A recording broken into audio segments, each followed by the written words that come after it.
everyone, welcome back to my YouTube channel. Hai guys, kali ini aku akan membahas tentang teori konstruktivis. Nah, apa aja ya kira-kira asumsi dasar dan kira-kira teori ini mudah atau susah ya?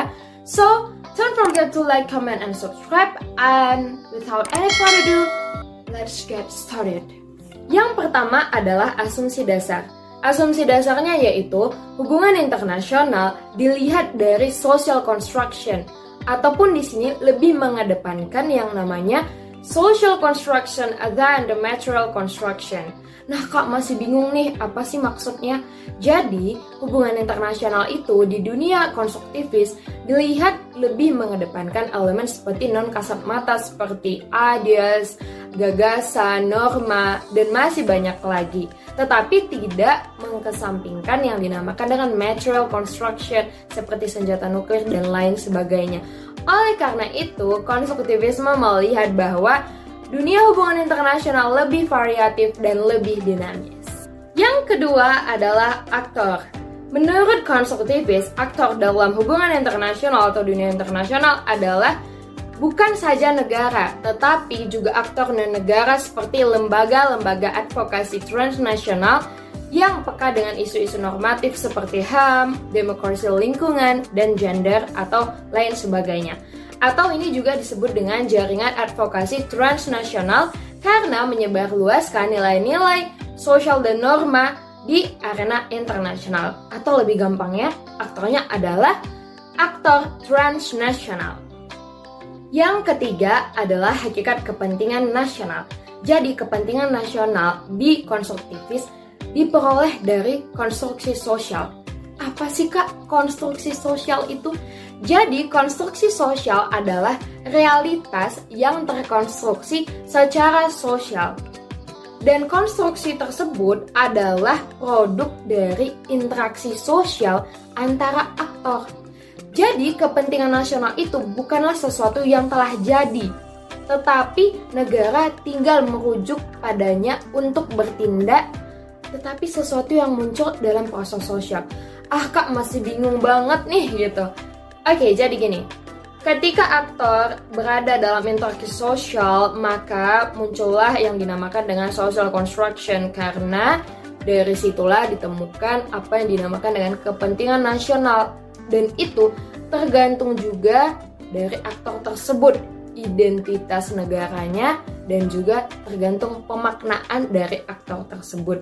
Nah, jadi kepentingan nasional lebih variatif karena tergantung dari masing-masing aktor dan masing-masing negara. Karena di setiap pikiran aktor itu berbeda-beda. Dan sederhananya, kebijakan negara ditentukan oleh kepentingan dan kepentingan ditentukan oleh identitas negara tersebut. Yang kelima adalah struktur internasional. Jadi menurut konstruktivis ini, struktur internasional itu dilihat lebih variatif. Kenapa? Karena di sini dari Alexander Wen sebagai tokoh yang terpenting di konstruktivis ini menyatakan bahwa struktur sistem internasional adalah struktur gagasan bersama. Karena gagasan bersama yang berbeda pula lah yang akan menyebabkan kepentingan dan tindakan yang berbeda-beda. Jadi, elemen ideasional seperti gagasan, budaya, identitas, norma, dan lain sebagainya itulah yang menjadi utama. Tetapi tidak juga menolak elemen material. Contohnya seperti yang udah aku sebutin, kepemilikan material atau lebih yang sifatnya itu kayak realis gitu, atau yang kerjasama menurut liberal gitu.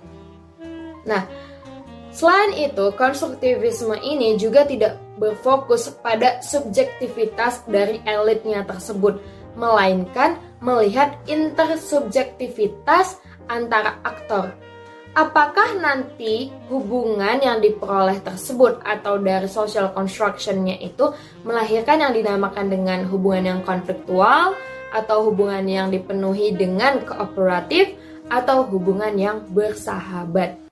Jadi, langsung aja ke contohnya nih, biar lebih gampang. Nah, kita melihat bahwa Amerika Serikat dan Korea Utara ini memiliki gagasan yang berbeda, dan juga kita melihat banyak sekali perbedaan antara kedua negara ini. Dan di dalam struktur internasional, tentunya mereka ini dianggap sebagai yang bermusuhan atau konfliktual. Nah, kita bisa melihat bahwa intersubjektivitasnya, yaitu seperti hubungan antara aktornya, di mana ide dan keyakinan bersama di antara kedua negara memang berbeda pula. Selain itu juga kita bisa melihat bahwa Amerika Serikat ini dan Korea Utara sama-sama muncul di panggung internasional yang juga menginginkan perubahan. Dan mereka ini sering dikatakan bermusuhan gitu. Tetapi kita lihat lagi nih dari kacamata konstruktivis. Perubahan atau penguatan nilailah yang pada akhirnya akan dapat mengubah pemaknaan ini. Jadi mereka dimaknai sebagai hubungan yang konfliktual karena kita juga melihat adanya perbedaan nilai atau adanya perbedaan gagasan di antara kedua negara ini. Tetapi ketika itu mungkin berubah, baik dari yang Amerika Serikat yang mungkin menjadi negara komunis atau juga yang si Korea Utara menjadi negara yang liberal atau demokrasi, maka ini bisa jadi hubungannya lebih ke kooperatif. Jadi tergantung dari pemaknaan terhadap identitas dari mereka.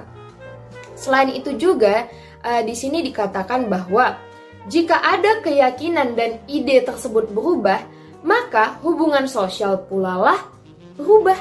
Jadi yang mungkin awal dianggap adalah konfliktual bisa jadi bersahabat dan tidak bermusuhan. Nah, tentu pandangan ini sangat berbeda dari realis yang mengatakan bahwa struktur internasional adalah anarki, dan anarkilah yang membentuk dinamakan dengan perilaku negara. Jadi sistem itu yang membentuk perilaku. Nah, berbeda sekali nih dengan konstruktivis. Ini berarti bahwa anarki dapat ditafsirkan dengan cara yang berbeda tergantung makna yang diberikan oleh aktor.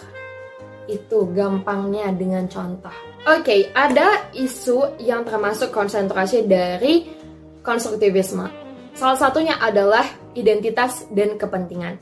Jadi, konstruktivis ini berpendapat bahwa negara dapat memiliki banyak identitas yang dibangun secara sosial melalui interaksi sosial dengan aktor yang lain. Nah, identitas ini seperti representasi diri aktor ataupun representasi dari negara. Dan setiap representasi itu tentu akan banyak pemaknaan terhadap identitas tersebut atau representasi tersebut. Nah, jadi pada gilirannya aktor-aktor tersebutlah yang akan melihat kepentingan mana yang sesuai dengan aktor inikah atau aktor inikah. Karena sudah dilihat dari proses sosialnya atau realitas sosialnya dari social construction. Nah, maka penting juga bagi konstruktivis bahwa identitas ini juga merupakan salah satu hal yang mendorong kepentingan negara-negara. Oke, langsung aja ke contohnya biar mudah. Misalnya nih, identitas negara kecil. Kita sering mengatakan negara kecil, negara kecil. Mereka menyiratkan serangkaian kepentingan yang berbeda dari yang dikatakan oleh negara-negara besar. Identitasnya adalah negara besar. Nah, negara kecil bisa dibilang lebih fokus pada kelangsungan hidupnya. Sedangkan negara besar lebih mementingkan dominasi urusan politik, ekonomi, dan militer global. Nah, masalah ini mungkin menjelaskan mengapa Jerman menjadi kekuatan yang besar, baik secara ekonomi dan militer. Mereka juga udah terkemuka gitu kan. Tetapi mereka mengalami beberapa pergeseran identitas. Kita bisa melihat di zamannya Nazi. Ketika Adolf Hitler berkuasa di Perang Dunia Kedua, maka dari yang awalnya militerisme berubah menjadi pasifisme karena adanya keadaan historis ataupun aktor yang berubah juga saat itu. Jadi kita bisa melihat bahwa meskipun mungkin banyak sekali perbedaan-perbedaan makna terhadap identitas, tetapi pada kenyataannya akan mengerucut kepada yang namanya kita memiliki kepentingan yang sama dan kita juga punya ide dan gagasan yang bersama. Jadi negara itu langsung bisa yang terkotak gitu karena adanya kesamaan identitas biasanya. Nah, contoh lainnya itu adalah yang lebih gampang adalah negara-negara Skandinavia. Nah, secara wilayah atau secara dari region itu mereka memang berdekatan nih. Nah, kita juga bisa melihat ada elemen ideasional yang menyatukan mereka, yaitu gagasan mereka yang sangat mendukung HAM dan masalah lingkungan. Dan mereka juga memprioritaskan mengenai upaya untuk pencegahan adanya efek perubahan iklim, dan mereka juga mengedepankan kepada isu-isu kemanusiaan. Jadi sudah terlihat identitas mereka adalah seperti itu. Nah, tergantung dari negara yang melihatnya pula. Ada yang melihat bahwa negara ini berbaik hati sekali dengan identitas mereka. Ada juga yang menganggap bahwa wow, ternyata di balik mereka yang berbaik hati ada faktor lain nih gitu. Nah, itu muncul ketika adanya proses interaksi antara aktor yang mengatakan hal seperti itu. Jadi, pemaknaan terhadap identitas atau negara itu akan tidak tetap. Karena dapat berubah seiring waktu dan tergantung pada ide dan keyakinan yang dipegang oleh aktor dari negara tersebut. Jadi, memang sangat variatif dan memang elemen-elemen ideasional itu tetap menjadi hal yang terpenting di sini.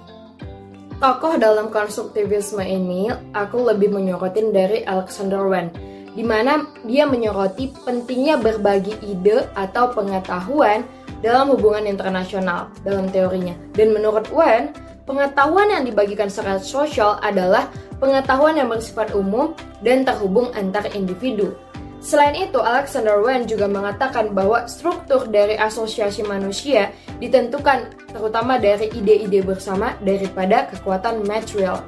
Dan jelas, Wen ini tidak setuju dengan gagasan bahwa struktur internasional itu dibangun oleh fenomena material, seperti yang didefinisikan oleh teori neorealisme atau neoliberalisme. Dan identitas dan kepentingan aktor purposif dibangun oleh ide-ide bersama ini daripada diberikan oleh alam. Jadi, kepentingan dan identitas itu terbentuk dari adanya social construction, seperti yang udah aku bilang sebelumnya.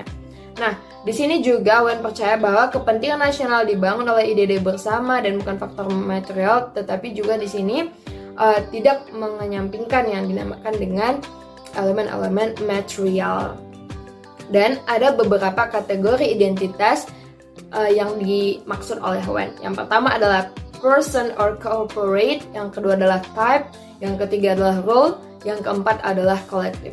Mungkin akan banyak pertanyaan yang muncul dari apa yang aku jelasin. Kak, kok aku kayaknya kurang get nih. Nah, boleh banget untuk DM atau komen di kolom komentar. Kayak masih ada nih yang aku anggap susah Kak, kayak gitu ya. Jadi jangan lupa untuk tetap tonton sampai akhir, dan semua video-video aku mungkin bisa membantu. And thank you. Don't forget to like, comment, and subscribe. Bye-bye.